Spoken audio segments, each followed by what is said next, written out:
अस्सलाम वालेकुम दोस्तों, इनसाइड भी मौजूद खबर में खुशामदीद। खैबर पख्तूनख्वा में गवर्नर राज लगाने का फैसला कर लिया गया है और वफाकी काबीना के इजलास में, बल्कि तवील तरीन इजलास में वजीर कानून और अटर्नी जनरल की तवील तरीन ब्रीफिंग और तमाम तर कानूनी निकात उनके सामने रखने के बाद आखिरकार वफाकी काबीना इस फैसले पर पहुंच ही गई है कि जनाब इस फितने का अब सर कुचलना है, क्योंकि अब रियासत जो है वो उठ के खड़ी होगी और उनकी तरफ से ये वाज़ेह तौर पर ऐलान हो गया है इनफ इज इनफ। और खैबर पख्तूनख्वा वो इलाका है जहां से पाकिस्तान तहरीक इंसाफ अपने लिए वसाइल की ऑक्सीजन हासिल करती है। लिहाजा अगर इस फितने का सर कुचलना है, अब अगर पाकिस्तान तहरीक इंसाफ का मुकम्मल तौर पर मक्खू ठपना है, तो उसके लिए जरूरी है कि वो वसाइल की और सहूलियात की जो ऑक्सीजन पाइप है उसको काटना जरूरी है। और जब तक ये वसाइल का ऑक्सीजन पाइप नहीं कटेगा उस वक्त तक पाकिस्तान तहरीक इंसाफ को मुकम्मल तौर पर काबू में लाकर उसको तल्फ नहीं किया जाएगा। पाकिस्तान तहरीक इंसाफ के लिए ये जो प्रोजेक्ट इमरान खान लॉन्च किया गया था, ये अब डिस्ट्रक्शन के आखिरी मरहले में दाखिल हो गया है और उसके बाद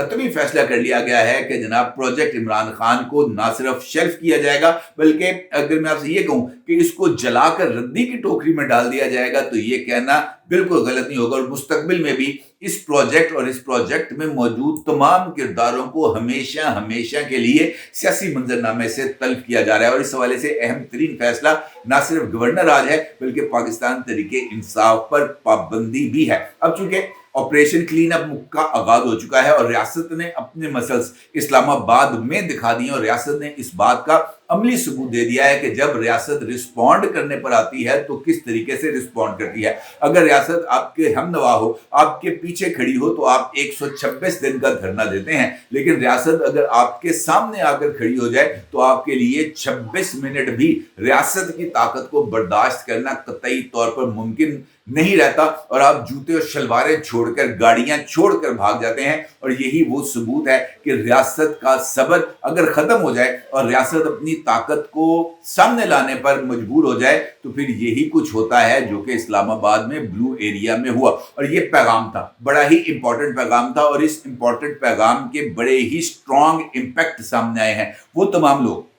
जो किसी भी सियासी जमात में इस वजह से शामिल होते हैं कि ये हवा के रुख पर है और इस वक्त हवा का रुख इनके मुवाफिक है और इसके अंदर शामिल होने के बाद हम अपनी सीटों को सिक्योर कर सकते हैं, जिनको हम मौसमी परिंदे कहते हैं। अब हवा का रुख चूंकि पाकिस्तान तहरीक इंसाफ के मुवाफिक नहीं है, अब अगेंस्ट द विंड उनके लिए भी खड़ा होना बहुत ही ज्यादा मुश्किल होगा। लिहाजा ये कहना कि अब पाकिस्तान तहरीक इंसाफ से मौसमी परिंदों के उड़ने का वक्त आ गया है, तो ये कहना भी कुछ ज्यादा गलत नहीं होगा। वो कौन से परिंदे हैं जो पाकिस्तान तहरीक इंसाफ को छोड़ के जा रहे हैं? वो क्या फैसले हैं जो वफाकी काबीना में लिए गए? वो कौन से इकदाम हैं जो अब रियासत लेने जा रही है? ये एक इंपॉर्टेंट सवालात हैं और इन सवालात के जवाबात को तलाश करना बहुत ही ज्यादा जरूरी है। और बहुत सारे सवालात के जवाब हमें खुद पाकिस्तान तहरीक इंसाफ के डाई हार्ड वर्कर्स की जुबानी मिलते हैं। शौकत यूसुफजई उन तमाम डाई हार्ड वर्कर्स में से हैं जो 1997 से पाकिस्तान तहरीक इंसाफ में मौजूद है और वो कई मौके पर इस बात का इजहार कर चुके हैं कि इस वक्त वो तमाम लोग जो पाकिस्तान तहरीक इंसाफ के पॉलिसी साज हैं,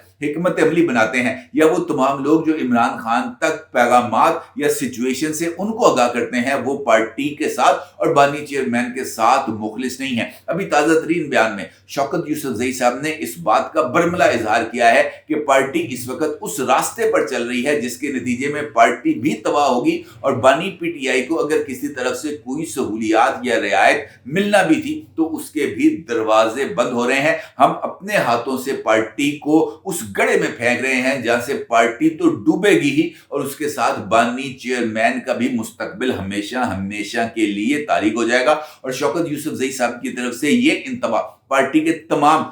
जो लीडरान हैं उनके लिए बहुत ही ज्यादा मानी खेज भी है, तहलका खेज भी है और ये वाहिद इशारा है जो सही सिमत में है। क्योंकि अगर पाकिस्तान तहरीक इंसाफ सही रास्ते पर चल रही होती, रियासत पर हमलों से बाज रहती, बार बार रियासत को इस बात पर उकसाने की कोशिश न करती कि वो रियासत जो है उनको रिस्पॉन्ड करे और वो इस रिस्पॉन्स के जरिए अपने गैर मुल्की आकाओं को खुश कर सकें, तो आज इमरान खान साहब का ये हाल ना होता कि इमरान खान साहब की सियासत के आगे एक बहुत बड़ा सवालिया निशान लग जाता। बल्कि अब अगर मैं आपके सामने ये कहूं कि इमरान खान साहब की सियासत के आगे सवालिया निशान नहीं बल्कि फुल स्टॉप लग गया है, तो ये कहना भी कुछ ज्यादा गलत नहीं होगा। अब अगर वफाकी काबीना का इजलास जिस तरह मैंने आपके सामने जिक्र किया है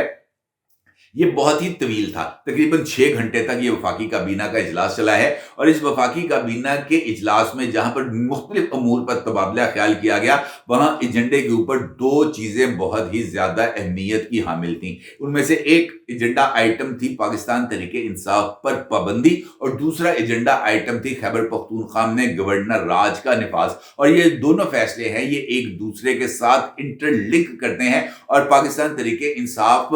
کے بطور جماعت خاتمہ، خیبر پختونخوا میں حکومت کا خاتمہ، انفیکٹ اس کا مطلب یہ ہے کہ پاکستان تحریک انصاف ختم تمام شد۔ وفاقی کابینہ کے اجلاس میں جناب وزیر قانون اعظم نذیر تارڑ صاحب اور اٹارنی جنرل جناب منصور عثمان عوان صاحب نے مختلف قانونی حوالوں کے ساتھ مختلف قانونی آپشنز کے ذریعے وفاقی کابینہ کو آگاہ کیا کہ کس کس طریقے سے خیبر پختونخوا کی حکومت کے اوپر کنٹرول حاصل کیا جا سکتا ہے، وہاں پر کس کس طریقے سے جو گھپلے ہوئے ہیں ان کی نشاندہی کی جا سکتی ہے، اور کس کس طریقے سے وہاں پر جو مطلوب افراد چھپے ہوئے ہیں ان کو منظر عام پر لا کر کیفر کردار تک پہنچایا جا سکتا ہے۔ ان کو وفاقی کابینہ کو وہ تمام آئینی اور قانونی آپشنز سے آگاہ کیا گیا جو استعمال کیے جا سکتے ہیں پاکستان تحریک انصاف پر مستقل پابندی عائد کرنے کے لیے، اور ان تمام قانونی اور آئینی نکات سے بھی آگاہ کیا گیا جس کے ذریعے خیبر پختونخوا میں گورنر راج کو امپوز کیا جا سکتا ہے۔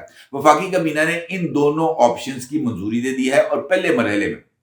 خیبر پختونخوا کے اندر گورنر راج کو امپوز کیا جا رہا ہے۔ گورنر راج کی امپوزیشن سے پہلے تمام اتحادی جماعتوں بشمول پاکستان پیپلز پارٹی سے رابطہ کیا جائے گا، کیونکہ گورنر راج کا انفیکٹ مقصد ہے صدارتی راج۔ گورنر جو ہیں وہ چاروں صوبوں کے اندر جو بھی گورنر ہیں ہمارے آئین کے مطابق وہ صدر کے نمائندے ہیں۔ اب اگر کسی صوبے کے اندر اسمبلی کو معطل کیا جاتا ہے اور وہاں پر گورنر راج لگایا جاتا ہے تو اس کا مطلب یہ ہے کہ وہاں پر گورنر رول نہیں بلکہ انفیکٹ پریزیڈنشل رول ہے، اور گورنر تمام تر احکامات صوبے کے معاملات کو چلانے کے لیے وزیر اعظم سے نہیں بلکہ صدر مملکت سے حاصل کرتا ہے۔ پیپلز پارٹی کو اس سارے معاملات میں لوپ میں لینا بہت ہی زیادہ ضروری ہے، اور اس حوالے سے وزیر اعظم صاحب اگلے 24 گھنٹے کے دوران صدر مملکت آصف علی زرداری صاحب سے ملاقات بھی کریں گے، اور اس کے ساتھ ساتھ جناب ایک جو اعلیٰ ترین وقت ہے وہ پیپلز پارٹی کے چیئرمین جناب آصف علی زرداری صاحب کے ساتھ ملاقات کرے گا، اور اس کے بعد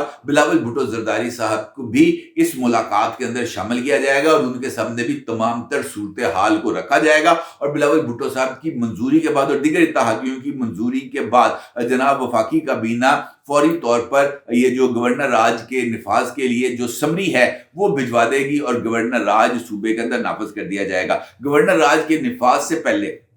تمام تر ایڈمنسٹریٹو کنٹرول کو چیف سیکرٹری کے سپرد کر دیا جائے گا جو کہ وفاق کا نمائندہ ہے، اور چیف سیکرٹری جو ہے وہ آئی جی پنجاب اور دیگر ایڈمنسٹریٹو افسران کے ساتھ اس کو کنٹرول کرتے ہوئے وہ تمام معلومات کے کون کدھر ہے اور کس کی حفاظت میں ہے اس کی نشاندہی کر لے گا، اور جیسے ہی نوٹیفیکیشن جاری کر دیا جائے گا وہ تمام کا تمام ریکارڈ اور وہ تمام کے تمام افراد جناب پہنچ جائیں گے گورنر ہاؤس، اور اس کے بعد جناب ان کا مستقبل ہے اس کا فیصلہ کیا جائے گا۔ اور یہ پیغام جو ہے وہ آپریشن اسلام آباد یا آپریشن بلو ایریا کے بعد دوسرا سخت پیغام ہے جو ریاست کی طرف سے دیا گیا ہے۔ اب چونکہ یہ پیغام بہت ہی واضح ہے تو وہ تمام لوگ جو موسمی پرندے ہیں جو موسم کے اعتبار سے آ کر درختوں پر بیٹھتے ہیں ان کے اب پاکستان تحریک انصاف سے اڑنے کا وقت آ گیا، اور یہ بات بھی 100% طے ہے۔ اس والے سے پہلا استعفیٰ سامنے آیا ہے وہ سلمان اکرم راجہ صاحب کا ہے جو کہ سیکرٹری جنرل ہیں۔ وہ ایک غیر سیاسی شخصیت ہیں اور سیاست کے ساتھ ان کا دور دور تک کوئی تعلق واسطہ نہیں ہے، لیکن وہ اس ہوا کے رخ کے اوپر آ گئے تھے اور انہوں نے یہ بات سمجھی تھی کہ جناب اب چونکہ پاکستان تحریک انصاف کی ویب بن گئی اور پاکستان تحریک انصاف کے پاس اس وقت کوئی کینڈیڈیٹس نہیں ہے، لہٰذا میں بھی یہ جھوٹا لے لوں، اور یہ جھوٹا ان کو پڑ گیا ہے مہنگا۔ سلمان اکرم راجہ صاحب کروڑوں روپے کی داڑیاں لگاتے ہیں، ان کے لیے اسٹیبلشمنٹ کے خلاف کھڑا ہونا، مقتدر طاقتوں کے خلاف کھڑا ہونا، ان کے اپنے جو کمائی ہے اس کے اوپر روک لگا دینے کے مترادف تھا، اور سلمان اکرم راجہ صاحب جو عدالتوں میں پیش ہوتے تھے بطور وکیل، ان کا عدالت میں بطور ملزم پیش ہونا ان کے لیے تو جناب بہت ہی زیادہ میں کہتا ہوں نا مرنے کا مقام تھا جو ہے۔ البتہ بہت سارے لوگ ہیں जो हवा के रुख के मुताबिक अब ज़रा दाएँ-बाएँ होने के लिए हमें तैयार नज़र आते हैं और मुझे ऐसे लगता है कि आने वाले चंद दिनों में जैसे ही गवर्नर राज को नाफ़िज़ करने का हतमी फ़ैसला सामने आ जाएगा और इसका नोटिफ़िकेशन सामने आ जाएगा, उसके फ़ौरी बाद पाकिस्तान तहरीक-ए-इंसाफ से उड़ने वाले परिंदों का जो एक